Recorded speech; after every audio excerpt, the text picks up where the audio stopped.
What can you say? Larken rose. The man puts his hiney where his values are, sometimes if that means a jail cell. He's the author of The Iron Web, Kicking the Dragon, How to Be a Successful Tyrant, which is one of the best manuals on how to run a successful S&M dungeon that you're ever going to see. Highly recommended.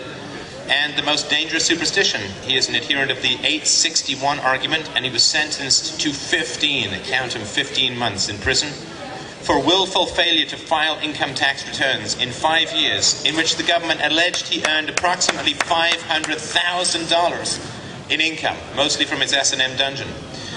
He was released from prison in December 2006. He is a promoter of the concept of self-ownership and a voluntary society through writing articles, giving talks, making videos. Larken Rose, if there was ever a non-aptly named activist, it would be Larken Rose. A rose is a gentle flower. It smells sweet. But Larken Rose is a rose by any other name. He will certainly kick your ass if you're into tyranny. Ladies and gentlemen, Larken Rose!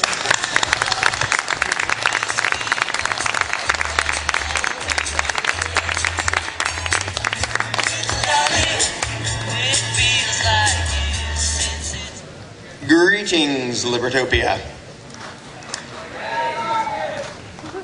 I drove my family 6,000 miles to get here, not because San Diego is actually 6,000 miles from Pennsylvania, but because real men don't ask for directions. No, we took the scenic tour. We used it as an excuse to go to lots of fun places. But it's fun to be here at Libertopia, and the name of the event immediately brought to mind how so many people ask, well, or they say, oh, the idea of a stateless society, society without government, that's so utopian, that'll never happen. And that can't possibly, it would never work and it'll never happen, so give it up, it's just, you know, you're chasing a utopian dream. And at times it can feel like that because, you know, we've all experienced the uphill battle of trying to get people to question the ideas that they've been indoctrinated into their whole lives. And in the vast majority of cases, they don't want to budge, at least for a long time. They want to say, no, what I think is already just fine. It makes perfect sense. It's perfectly moral. Leave me alone. I don't want to hear this anymore. And so it can feel like, yeah, you know, we have a little victory here and there, and now we have this cool event. We're still the tiniest percentage of the population that actually wants a mutually voluntary society. However, when people ask me, what are the chances that there will ever be a society without government, I say 100%. It is an absolute certainty. Now, when it will happen is anybody's guess. With all the mental inertia, as I call it, it may be a long time, and I expect that lots of very nasty things are going to happen in the meantime in the name of the state. Let me give an analogy of why I say it's completely inevitable that we will get a stateless society. A few hundred years ago, it was completely inevitable that eventually everybody was going to know that the Earth is spherical, more or less, and goes around the sun. Even though the powers that be were going to great lengths to demonize and torture and cage and sometimes kill anybody who said that. And at the time, the few people who actually looked up at the sky and made charts of where things were going, it may have felt very frustrating to them that they had all this evidence and they could show it to people and people would go, but the authorities say it's swell. The authorities say. So to them, they may have wondered if, will we ever get to a time where the people actually know that the world is round and it goes around the sun? We were absolutely destined to get to a point where everybody knows that because the evidence will always be there. Sooner or later, the lie will die. And when it does, it's never coming back. Never again is mankind going to think that the Earth is flat and the sun goes around us and that giant lie. That lie held on for a very long time because of the authorities, but it couldn't go on forever. Government is a lie, and it is a provable lie. It is a myth. It is a superstition. Now, to give a little background, most of the anarchists I know got to be anarchists by deciding that between the choice of a society with a government and a society without a government, the one without would work better. I did not become an anarchist by deciding that. In fact, I never came to that conclusion, that this would work better. Instead, I got there by realizing that entire debate is exactly as useful and rational as the debate over whether Christmas will work better with Santa Claus or without him. When you realize there isn't a choice, the question becomes silly. I became an anarchist not when I decided that choice B was better than choice A, but when I realized there isn't another choice. Anarchy is what is. Government is what is hallucinated. And that may sound strange to people who don't know why I say such things. Obviously, the tanks are very real, and the guns are very real, and the jackboots that wield them are very real. Politicians are real, the buildings are real. The authority is not. And without that, nobody would call it government. The term government implies legitimacy. It implies they have the right to do what they do. And if people, it's the reason people don't look at the Bloods and the Crips and call them government. Because we all recognize, well, they do it by force, they're thugs, and oh well. The reason people call what the thugs and crooks in DC do government is because they still hallucinate the existence of a right to rule. And it is logically provable that that is a lie. The notion that there can be a legitimate ruling class, whether it's constitutional or communist or whatever it is, the notion there can be one at all is a lie, and that's very provable. Now, I'll give sort of a very short version of a couple of the proofs of that. For a more thorough version, get a copy of The Most Dangerous Superstition. Simple proof number one. Can you delegate a right you don't have? No. If you don't have the right to rob your neighbor, you don't have the right to hire somebody else to rob your neighbor. It's self-evident, it's obvious, everybody recognizes that. Well, if two of you want to hire someone to rob your neighbor, does it become right? No. And you know, this crowd, you all know this, but since this might go on YouTube, this is for the world that hasn't thought about that, which is almost everybody else. And if you can't delegate a right you don't have, even if there's a few of you, the people who call themselves Congress can't have a right that I don't have and that you don't have. If I can't impose a tax, they can't impose a tax. If I can't regulate something, they can't regulate something. It's painfully simple, but a drastic departure from the way people have been taught to think. So much so that the cognitive dissonance kicks in and people try to come up with convoluted excuses why, well, somehow we made it so the people in Congress do have superhuman rights. But it's loony. They don't. They're people. They're not even nice people. They're not even good people. They're not even average people. They're mostly liars and crooks. But people still hallucinate that they have the right to rule. But that is a lie. And when the lie falls, it's never coming back. Which is why I say it's completely unavoidable that statism will fall and there will be a stateless society in the same way there will be a Santa Claus-free society. It's what already is. We just need people to recognize what already is. One other quick, short version of a proof that there cannot be authority and there cannot be government is an individual cannot have a moral obligation to do what he deems is wrong. In other words, it can't be good to be bad. Now that's pretty darn simple, and most people would agree, yeah, it's not good to be bad. If it's not good to be bad, there can't be government. For the very simple reason that if I think I should do A and government commands me to do B, I cannot have a moral obligation to do B. And that means all the legitimacy of their legal system, all their claimed authority goes poof. Because suddenly I should disobey them. And if I should disobey them, they don't have authority. And there's a few other ways to prove it. But basically, government is provably a myth. It isn't a choice between do we organize in this way or do we organize in that way. It's do we hallucinate something that's not there or do we accept reality as what it is. No matter how many of us say demonize and throw into cages or kill or whatever extent the control freaks go to, the simple proof that government is a lie will always be there.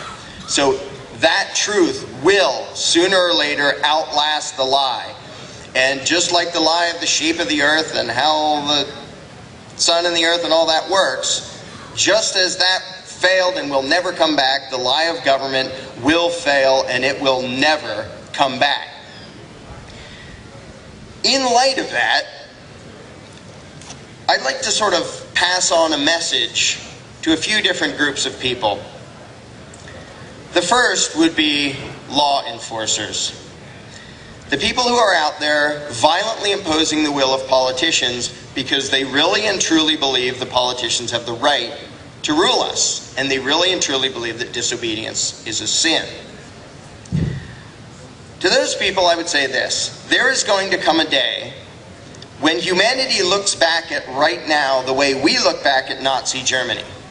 And we look back at the enforcers of Nazi Germany and we think, you irresponsible, stupid, evil boneheads, how could you do that?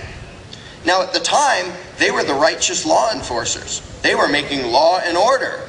I'm sure that it was, in their minds, perfectly justified. That was the right thing to do. If they could have been given a sneak peek into the future of what the rest of the world will think of them until the end of time, maybe they would have reconsidered and said, okay, maybe doing what we're told isn't a great idea. My message to law enforcers today is, that's you. Whether it's in 2 years or 10 or 50 or 100, the whole world is going to look back at you right now and say, yes, there were some people who would go violently break into someone's house and drag them away and put them in a cage for years because they had a plan. There were people who would violently barge into people's houses and put them into cages because they didn't hand over protection racket money to a gang of control freaks. Right now, most of the world thinks that's perfectly fine. They won't think that forever. To those of you in law enforcement, if you want history to remember you as a hero, quit.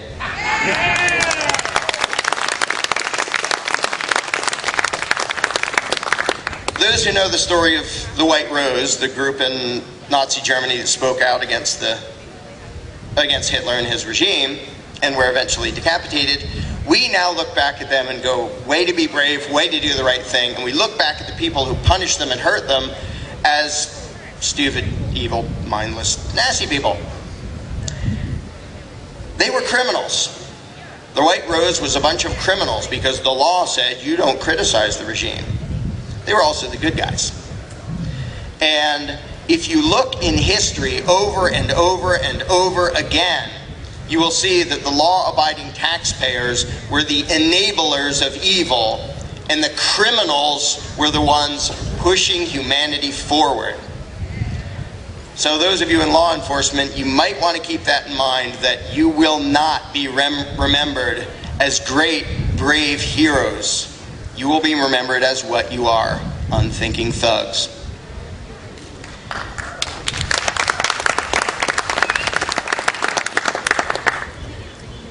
Now, to those of us out here causing trouble and spreading ideas that people don't want to hear about, like, maybe we should interact non-violently, the message for you, I'll steal a little bit from things Stefan said at Porkfest, which I thought was awesome. I may have been the only sober person in the room hearing it at the time. But future generations will look back at those of us who dared to say what was true but completely unpopular, and say, thanks. Thank you for starting to push humanity in the right direction against the tide. And like Stefan's opening remarks, don't wait for the tide, be the tide. Push it forward yourself. And if you're waiting around for someone else to do it first, they're not going to. Everybody's waiting around for someone else to do it first. Push it when it's uncomfortable and unpopular. And future generations will look back at us and say, well, I'm glad somebody back then was pushing in the right direction while the rest of the compliant, unthinking people were going along with evil. And that leads me to the last group that I want to send a message to.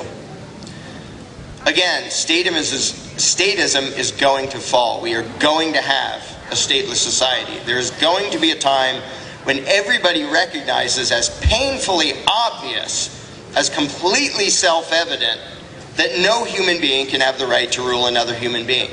That no amount of rituals and documents and pseudo-religious garbage can bestow upon any group the right to forcibly aggress against another. Doesn't matter if you call it constitutions or elections or appointments or divine right of kings, whatever you call it, it's bogus, start to finish. And there will come a time when not only everybody realizes that, but everybody has trouble imagining people believing otherwise.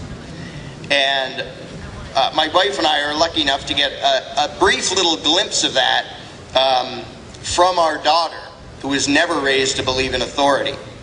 And I think she seriously has trouble imagining why anybody would. Why would anybody imagine that some gang over there has the right to steal a chunk of whatever you earn? It's insane. And when you escape the lie, you see how insane it is. The people inside the lie, and I was inside the lie most of my life and zealously advocated it and believed it. So I'm not pretending that I started out with any clue what the truth was. But the people still in the lie don't see it as a lie. But my message to them is, you're going to. Because I can point out to you thousands of people, I'm only one of them, who have gone from statist indoctrination to actual humanity. I don't know anyone who went back.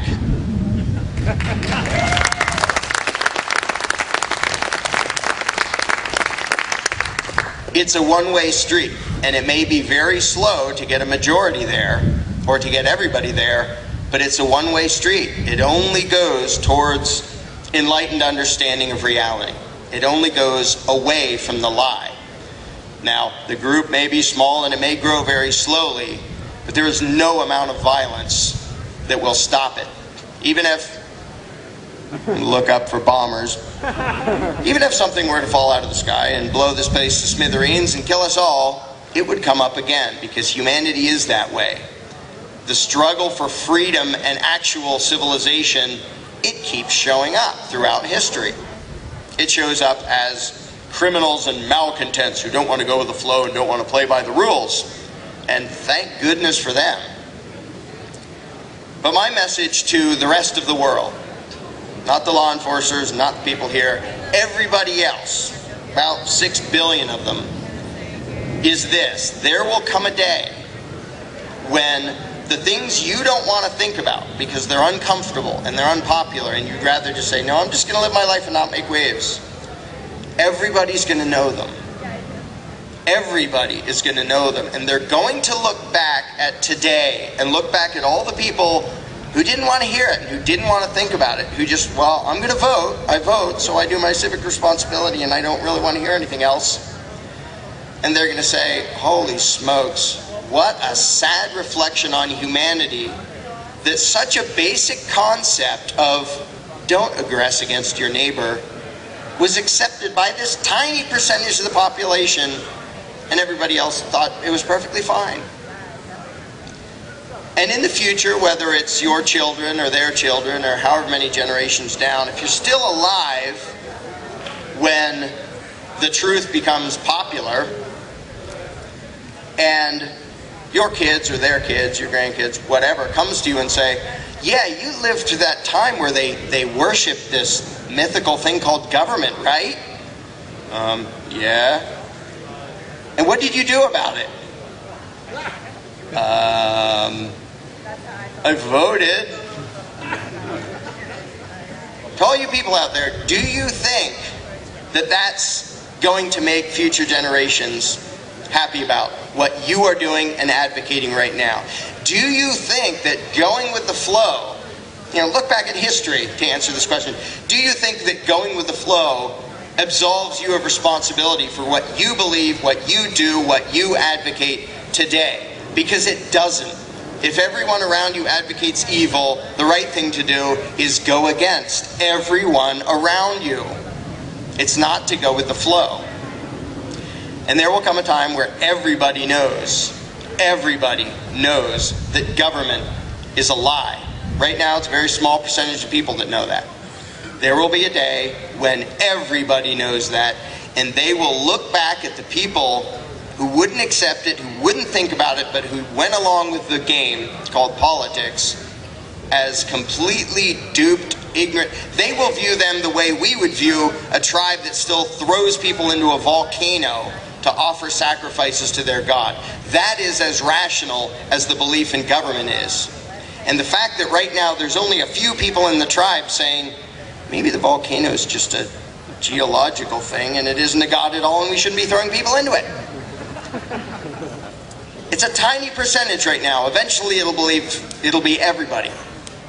And we look back at the tribes who did such things and caused pain and suffering and misery and think, oh, how unenlightened, how primitive, how pathetic. It's good we moved forward.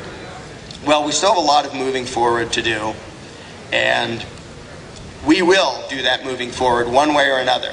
All the nastiness in between notwithstanding, we will get to the point where everybody realizes that worshiping a volcano god and worshiping government are the same thing. There is no such beast. We should stop throwing sacrifices to it. So, to everybody out there who doesn't want to think about these things because they're uncomfortable and you've not thought about them before and they're disturbing and you don't know how to picture the world without the volcano god, I mean government. Start thinking about it now, because there will come a day when what almost everyone believes now will seem completely insane, because it is completely insane. And let me be the first to admit, I had a belief system that was utterly irrational, self-contradictory, and insane for many, many years. And I never questioned it, and I never looked at it. And now, literally, I am ashamed that I ever advocated violence against innocent people. If you vote Democrat, if you vote Republican, moderate, if you vote at all, you are advocating violence against innocent people. And if you try not to think about that and try not to look at the possibility and go blah, blah, blah, blah, blah, it doesn't change the fact that you're still advocating evil. And the future generations are going to look back at you and say, yeah, those were the sort of clueless people who were irresponsible and kept doing these dumb things. So, when your grandchildren come to you and you want to be able to say something more than, I voted, I dare you now to actually think about these things. Whether you read The Most Dangerous Superstition or watch one of Stefan's 8 billion podcasts, which are all awesome, every one of the 8 billion, start thinking about it now, because the future generations are not going to accept, well, everyone else was doing it, as an excuse. And to the few of you pushing in the right direction despite the inertia, I thank you very much, and keep going, because I guarantee in the end we win.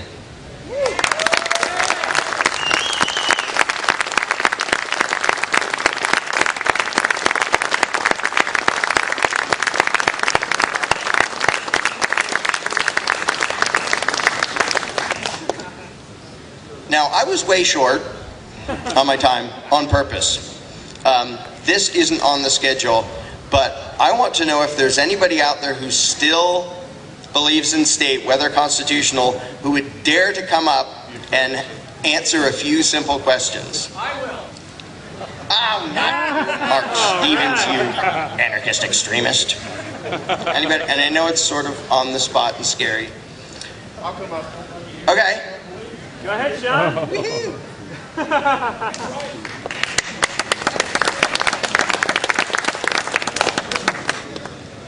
Because I want to do a demonstration. For years I did a thing on AOL where instead of asserting what I believe, I would just ask questions, and it became sort of ominous. Good to meet you. Larken. Is this mine? See if that's on. Testing. There it is. Now, I think we're going to be pretty dang close, but I'm going to go for what we're not close on. Okay. Can a human being delegate a right he doesn't have? I cannot. Can two human beings delegate a right they don't have? They cannot. Well, this is fun so far. Hi, I'm Bill Bupert. I'm the founder and publisher of ZeroGov.com. Larken? You don't believe in government, you extremist. What do you... Actually, I do believe it exists. That's my difference. Okay. Would you define it as something that has the right to control? It doesn't have the right to do jack shit. Yeah! Okay, could you give a short definition of what you call government? Yes, that would be those people who wish to initiate aggression against me and have a right to do with me as they wish because I am their slave, I am their helot, and I live on their tax jurisdiction called a plantation. Good, good. The only issue I would take is, given that definition, why would you call them government and not the carjacker and the local mugger and the... What distinguishes the two? You know, I don't think that there's much more distinction except one is licensed and one is not by the state to do what they do. But in the end, there is one government that I do believe in, and that is self-government, because I think that the essence of government in and of itself is a term that delineates precisely how one governs one's behavior or the behavior of others. If we isolate it to self-government, then that fits most everybody here before us, because that means that we have accepted that our destinies and our fates are captained only by ourselves.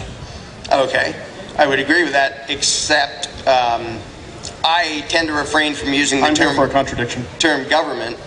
But I still want to hear, like, the definition of government was... It sounded like the distinction between government and street gang was, one was licensed, but it's licensed by itself. So if the street gang says, yeah, we give ourselves permission to do it, would you then call them government? I would not. And the reason that I don't do that is because remember that from my investigation of governments and states and as they exist on the planet, as we recognize them now, there is extra-governmental violence in underground economies, for instance. For instance, if we look south of the border, I'm from Arizona, we have a tremendous amount of difficulties in our small burg in southern Arizona because we have illegal immigration, we have drug problems, things like that. This is the way it is characterized by the state. But the main reason it is characterized that way by the state is because, like with all crises in government, government creates these because of the very behaviors that they exhibit in the first place and that they practice over the long term. Why is Mexico in such a bad way? There are a lot of cultural and socioeconomic factors, not to mention the fact that they mimicked the Bolshevik Revolution in 1917 when the Pre-Party came into power to be maximum government. But our drug policies are what drive the governments south of the border to be more corrupt than most. I don't know what that would be, Larken, actually, more corrupt than most. But I mean, because we're talking about the worst of the worst here. We're talking about a sociopathic and psychotic sense whereby these anointed people have literally the power of life and death over you. For instance, I spoke yesterday. If you're not wearing a seatbelt, they have to have the potential to murder you for not wearing that seatbelt. Yep. That's pretty psychotic. Yep. But I'm going to drag you back. Why do you call them government and you don't call the gang government that says we give ourselves right to do it? Licensure. From who? From themselves. Yeah, but if the gang did it and said, we're allowed to do this. Well, remember, even though the Bloods and Crips behave like governments, they're not authorized governments by those who they give authorize themselves the authorized. Well, they certainly do, but not in the sense where you were talking earlier in your brilliant oration about why the government has so many people bamboozled, this Boise, as Mencken would say it, bamboozled into thinking that if I don't allow people to have the ability to fine, cage, maim, kidnap, and kill me, I'm never going to be safe. What the fuck's up with that? But anyhow, that's what it is. Right. For those of you who don't like coarse language on YouTube, there it is. Like there's no other coarse language on YouTube. Right. Yep, the only issue I would take with any of that is that continuing to call it government sort of gives it a quality it doesn't have. Like they give themselves permission to do it. I would say if there's any distinguishing factor, it's that most people believe them when they pretend to have the right to do it. But I would say that, you know, even the licensing themselves is a difference without a difference. Gangs do it too. We're allowed to do this because we can. And so I would just say that the term government doesn't apply to anything that actually really exists or ever has. So maybe this will be the time to make an important distinction between pacifism and defensive behavior against initiated aggression. I personally consider pacifism to be the road to self-extinction, for the most part.